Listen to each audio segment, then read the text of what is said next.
Hello and welcome, friends, to the revival of yet another series on my channel. Longtime fans, or even newer fans, will probably recognize this title, but it is Shoutcasts, the series I go back to once I run out of replays for 100 casts, or when I just feel like casting an interesting game that I found while spectating some of the high ladder players, which is actually what happened this particular time, or sort of a confluence of both of those factors. As you can see, we have some interesting picks this game, some of which are interesting because they're just now burgeoning into the meta, and some of which are interesting simply because they're kind of strange, like Saint playing jungle Ashe. Not sure if that was a pick that was just panicked, and he was nearing the end of the pick ban phase, and he just clicked on whatever was near the top of the list, because Ashe does begin with A, or if he is serious about this pick. But we'll see what he does either way, make it work or not. And in the meantime, we can talk about some of the other relatively unusual picks going on here. Things like Graves mid. We've seen that guy bounce around from every lane to every other lane at this point, but he has kind of settled into his role as a top laner, so that jungler. Meanwhile, in the bottom lane, though, I'll get back to that in just a second, as we have Piglet and Oh My Eye going in aggressive with the early level 2. That is the Silver Bolt proc onto Unkillable. He is getting dangerously low. There's the tumble enhanced auto attack for Liquid Piglet to pick up the first blood for Red Team 2.5 minutes into the game. As Oh My Eye, recognizing the level advantage, recognizing he has a lot of damage in the early game on Thresh against the relatively low pressure lane of a Janna, goes in and gets rewarded for it. First blood on Vayne is exactly where you want that gold, and it is not going to get any better for them down in the bot lane from there. Lucian's job is to shut down a champion like Vayne, but when paired with the Janna and when behind by a level that early, especially against such an aggressive Thresh player like Oh My Eye, it makes his job a little bit harder. That doesn't mean there isn't potential for him still to come back in this lane. Piglet is actually facing very quickly out of the lane rather than sticking around to push any further, which is probably due to the fact that he was just missing about half his health from the trade, and there was a summoner discrepancy as well. Or rather, he had used his summoners and he didn't want to stick around on that. But he will be going back with a pair of daggers, which, of course, for Vayne, represents a lot more damage than for most characters. Oh My Eye is taking some good damage underneath the turret here, but to be fair, Janna is not the best at following up on that. Anivia Kid gonna be walking forward through the minion wave, actually, to make sure that WoW Ethics, or WoW Physics, WoW Fixes? WoW Fixes. Whatever, there was a flash trade in the mid lane, as there was actually some really clever positioning in the lane by Anivia Kid. He walked forward in front of his minions so that WoW Fixes had to walk through the minion wave to be able to fight him and tank 5 or 6 caster minions, which is a pretty significant amount of damage at that point in the game. Now, KFO in the top lane with a duel onto evasions is going to be coming out the losing side of that, collapsing in upon himself with the fabulous death animation of that Kale skin, but however well animated it is still something you don't really want to see as the Kale player. WoW Fix is getting chunked dangerously low by Anivia Kid, and there is the end of the line, and well, that is the end of the line for WoW Fixes. Meanwhile, on the top lane, we have a throwback to Season 4, Season 3, whenever it was, that Hecarim top charged his way into the meta with evasions playing Teleport Ignite. Real old school, this guy. We'll see how it works out for him. He's got 1 kill picked up in the top lane so far. But KFO, I would say, does have the lane advantage just because of the champion matchup. Kale is very, very good at bullying those low-range, relatively low CC, low-impact laners like a Hecarim. At least pre-6. Low CC, low impact. The ultimate does change that quite a bit for Hecarim, but before level 6, he doesn't really have a great way of getting in onto the Kale without taking a ton of damage. Unkillable gets chunked away by the third proc of Silver Bolts.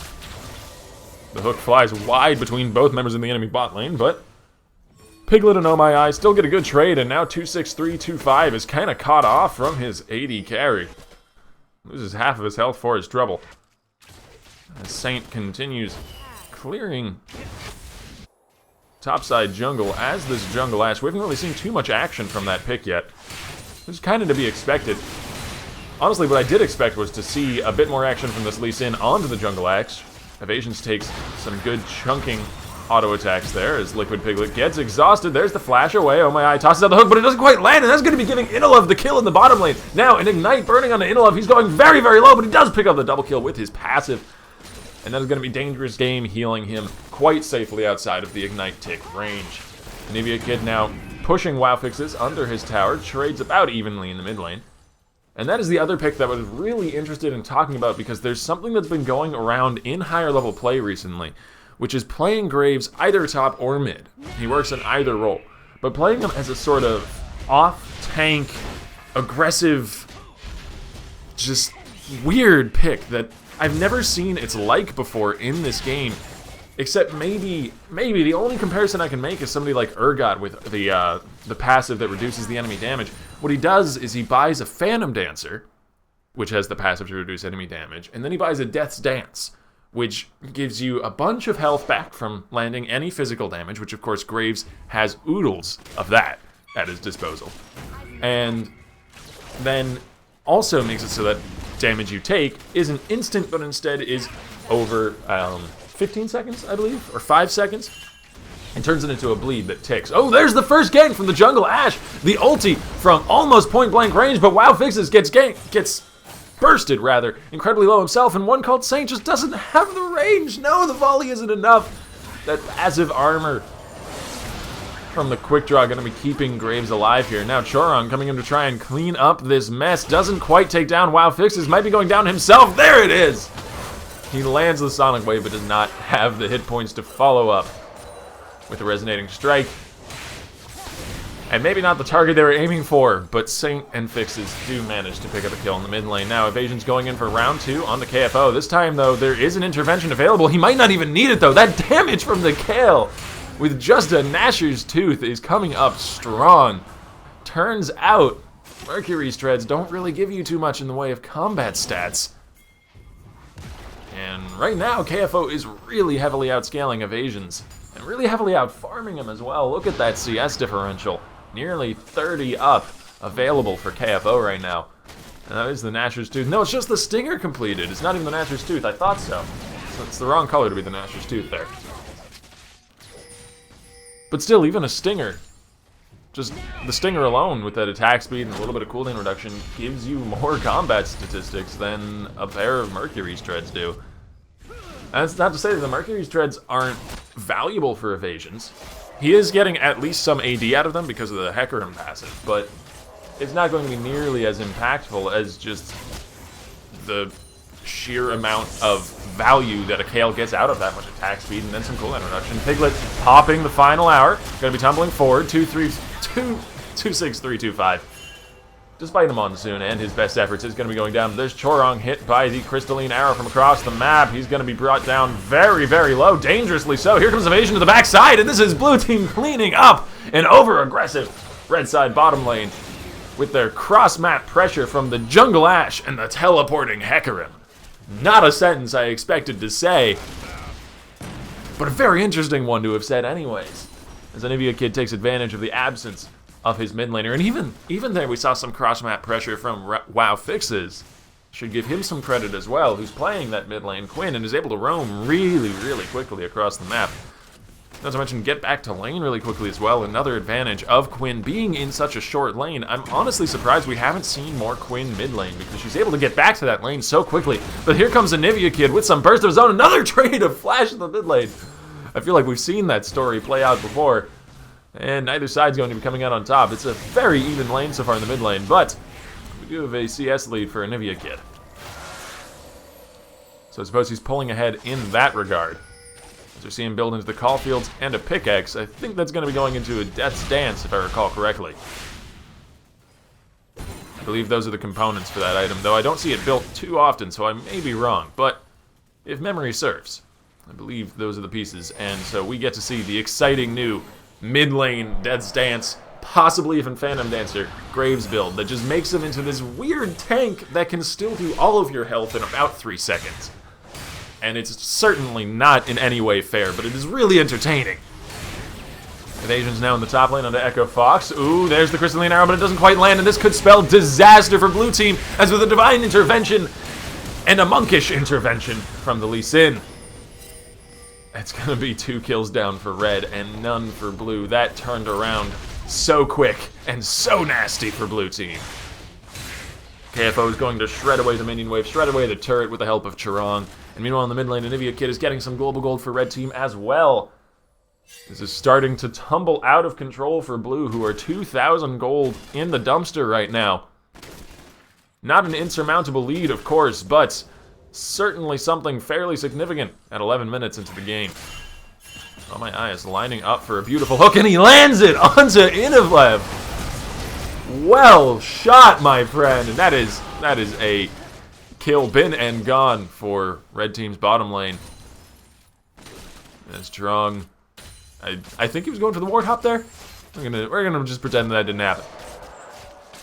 And that's a pink ward, kind of wasted, sadly, but you know, it was worth it for the attempt.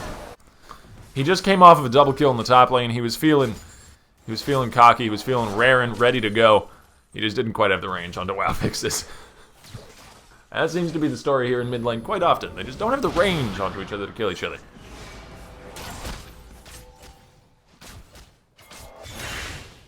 Look at the number of AD carries in this game. You know, this is a little bit of an aside here. It's not too relevant to exactly what's happening right now, which is 26, 325, taking a bit of a chunk from Liquid Piglet. But we've just got so many AD carries in the current meta. We've got, admittedly, Ashe Jungle is not super meta right now, but you could technically call Kayle like a marksman, sorta. You definitely can call Graves and Vayne's marksman. And then we've got Quinn and Lucian. So that's like 4.5 that are certainly in the meta and in positions where they work fine. And then like 1 that's just a weirdo. Anivia Kid with the Death's Dance now is actually doing quite a bit of damage while healing quite a bit as well. There's the Divine Intervention. Evasions is not going to be able to evade away from this one, as WoW Fixes actually with the Janna shield manages to get the kill with the KFO. Perfect timing from Janna showing up in the mid lane there. There's the flash over the wall from Liquid Piglet into the safety of the Gromp pit. But with Chirong and Anivia Kid still with some health and some resources to the name, they're going to be diving underneath the turret. They get the kill onto the Quinn. And Chirong with the safeguard is going to be able to get himself out of there safely as well. We're going to see 26, 325 just back away, his tail between his legs, unable to make any difference to this Graves push. His resources all spent and his allies all fallen. It's a bad feeling as a support. Chirong wants to give this blue buff over to Anivia Kid. I can certainly see the merit in that. Graves does have mana problems sometimes, and blue buffs has been known to alleviate that. And they may be on their way to a Rift Herald as well, though it looks like blue team suspects this to be the case, as they did see them doing that blue buff. Here comes Evasions around from the side, but Anivia Kid is kiting backwards, and he picks up the kill. Blue team's little pony goes down. Without so much as a buy your leave. Now WoW Fix is coming in. His ult gets broken by a little bit of damage from Anivia Kid, and it looks like Chirong and Anivia Kid are going to be able to keep their distance well enough. And the eyes in the sky will not matter this time. Meanwhile, in the bottom lane, Vayne is getting free farm. And this is not the result you wanted from your Lucian pick into a Vayne lane. More than 20 CS ahead. Or almost 20 CS ahead, I should say. Oh, good lord, look at that. That's what I was talking about right there. That is straight up disgusting. I don't know if you guys saw that. It was kind of quick, but Anivia Kid fired off... What are you doing? Interlove? Interlove? Okay, they got it. The triple AD carry comp managed to pick up the turret in the mid lane. But he fired off the collateral damage. It landed onto 3 enemies. And he went from a third health to full health. Instantly. Now, that wasn't too impactful of a moment for that to happen, to be fair. He was just going to base anyways, and it was just used for the wave clear. But imagine if that happened in the middle of a team fight. You jump on the Graves, you burst him down to below half health, he dashes away, presses R, and he's back at full. It's utterly disgusting. And yet, he still also does perfectly fine damage because, I mean, look at the combat stats that this Death Dance is giving you. It's some cooldown reduction, which he loves, some attack damage, which he loves, and then the 2 passives just make him almost unkillable, especially combined with what seems to be a Phantom Dancer that he's going towards now with all those attack speed items in his inventory. I'm a big fan of this build. I think it needs to be toned down a little bit, but I really like the playstyle. I think it's just a little bit too strong right now. But you know, like, this is high-level solo queue. They play what's strong, or I guess they also play Ash Jungle. But they play what's strong if they want to win. And they know what's strong, too. Maybe a kid gets chunked away a few hundred of his hit points, down to below half, but Unkillable is in him significantly more damage. Or danger, rather. There's the dash away from Nivea Kid. Nice sidestep on the arrow. Here comes evasions from the side. We'll see how well that healing serves him now. He's took a lot of evasions health with him, but he didn't go down in the end, and there's a shutdown kill going over to blue team. Now, Wow Fixes gets caught by the hook, and there's the double kill for evasions. Fixes does go down in the end as Piglet shows up for the killing spree. Another one to his name. We'll give him a double kill. And that is the 6th kill of the game for this Vayne. Who's really not been playing anything too flashy, but has just been showing up in time to pick up all the good kills. One called Saint cannot handle KFO's damage. Oh my god, with the Nashor's Tooth and Winsu's completed, KFO has turned on God mode, especially with the Divines literally intervening to save his life. I guess you could just say that he's turned on Angel mode, given that that's what he is. Well, Saint felt the raw damage output that a Kale can put out at this point in the game. By this point in the game, I usually don't mean 17.5 minutes, but this game has just been so accelerated, especially for KFO, because he's been farming like a madman. He's got 170 CS at 17.5 minutes into the game. That is almost perfect CS. If he had like 2 or 3 more, it would be technically perfect. That is absolutely insane. And on top of that, he's got a few kills to his name. Oh. There's the Emu's Ghostblade pop, but there is all of that healing coming back for a Nivea Kid. End of the line comes out, but it doesn't quite land, and Wow Fixes just can't get through all of those mitigating stats. And gets bursted away himself. Divine Intervention comes through at the end of the fight from KFO, but I'm not entirely sure if it was necessary. But you know, a little bit of safety never hurt anybody. It would be very ironic if it did. Blade of the Ruined King onto one called Saint. Liquid Piglet is doing his best to try and finish off this kill in the jungle, but there is a flash over the wall from the Ash. And it looks like he'll have to just take that summoner and get out. Oh no, he does not want to! He is tumbling into Final Hour. 26325 takes some good damage. Tumbles backwards onto Unkillable, and oh my eye and Liquid Piglet are just opting into this 2v3 and coming out way on top. Oh no, Sonic Wave doesn't land for Chirag! The laser is stacking up in damage. He's got nowhere to go, and he's got a bird on his tail.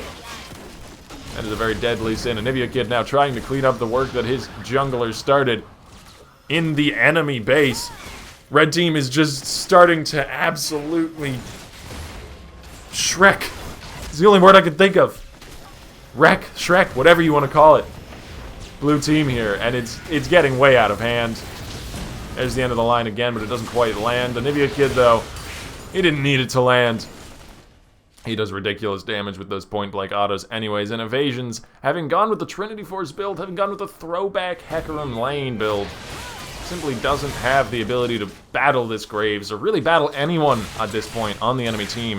It's a team full of carries, and all of them are fed, and that's never a good thing. There's a Divine Intervention for KFO, but he's in a 3v1, and it's going to wear off soon. He flashes over the wall to try and escape here. Spooky Ghost is following, as is the Crystalline Arrow. Nivea Kid, though, flashing over the wall, is going to be taking revenge for his chased away teammate. That is the double kill for Graves. 7, 1, and 4. Phantom Dancer and Death's Dance completed. He has reached God mode, and 26325 has given up on this match. I think we might be seeing a surrender in just a few seconds here, folks, as the red team is pushing hard in the mid lane. And this game has gotten way out of hand. The Rift Herald buff, that huge shredding attack speed from KFO. The inhibitor turret goes down, and the game is given up. A victory for red team, and a very interesting game for us to watch. Keep an eye on that Graves mid, or top, or wherever he builds it. But keep an eye on that Graves build, folks. I think we'll be seeing a bit more of it in the patches to come.